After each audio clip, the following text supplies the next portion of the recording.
V našej poradni celostného zdravia sme boli za uplynulé roky svedkami stoviek príbehov našich klientov. V tomto videu vám však poviem príbeh našej poradne, ktorý sa začal písať v októbri 2017. Odvtedy sme prešli dlhú cestu, ale hlavne sme zistili, kadiaľ cesta k zdraviu nevedie. Hlavnými prostriedkami, ktorými sme sa na začiatku v našej poradni našim klientom snažili pomôcť pri riešení ich zdravotných problémov, boli rôzne bylinkové preparáty, vitamínové doplnky, stravovacie a detoxikačné odporúčania. Áno, príroda je mocná liečiteľka a dáva nám množstvo telu prospešných darov, ktoré na rozdiel od chemických prípravkov nemajú množstvo nežiadúcich účinkov. Avšak veľmi rýchlo sme zistili, že žiadna zázračná pilulka neexistuje. Ani chemická, ani prírodná. Zatiaľ, čo sa zdalo, že niektorým našim klientom naše odporúčania pomáhajú, zdravotné problémy iných boli bez ozmeny.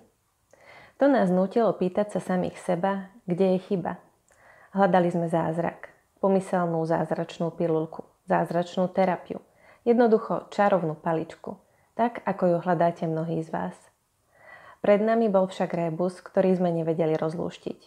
Do našej poradne totiž prichádzali aj ľudia, ktorí mali ukážkový jedálniček, poctivo užívali rôzne preparáty, vyskúšali už rôzne doplnky aj terapie, ale ich zdravotné problémy vôbec neustupovali alebo sa dookola vracali.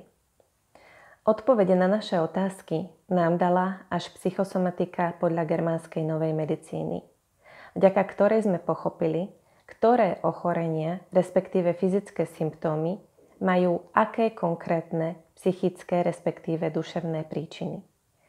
Našich klientov sme sa začali pýtať, či pred objavením sa svojich symptómov neprežili daný emocionálny konflikt.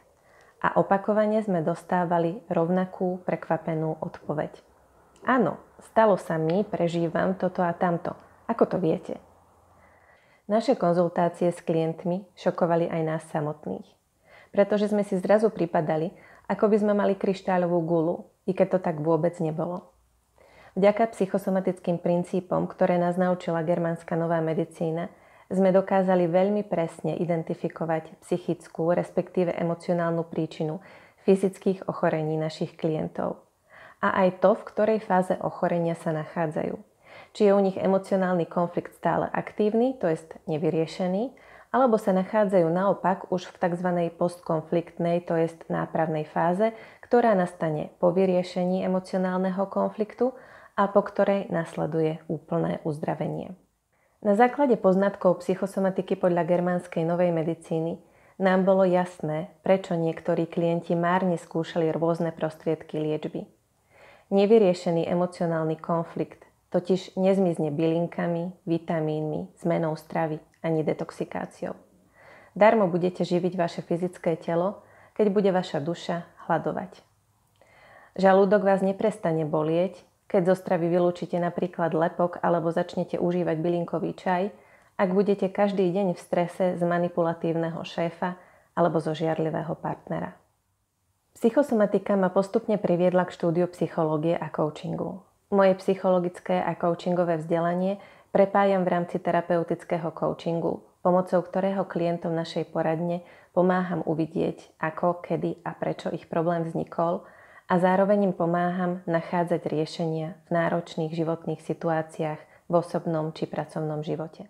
Na základe mnohoročných skúseností so stovkami klientov našej poradne vám preto odporúčam, že ak patríte k ľuďom, ktorí ešte stále hľadajú zázračnú pilulku alebo zázračnú terapiu, prestaňte hľadať okolo vás.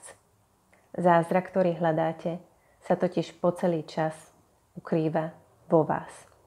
Chce to len odvahu nazrieť do svojej duše. V poradni celostného zdravia sme tu pre vás.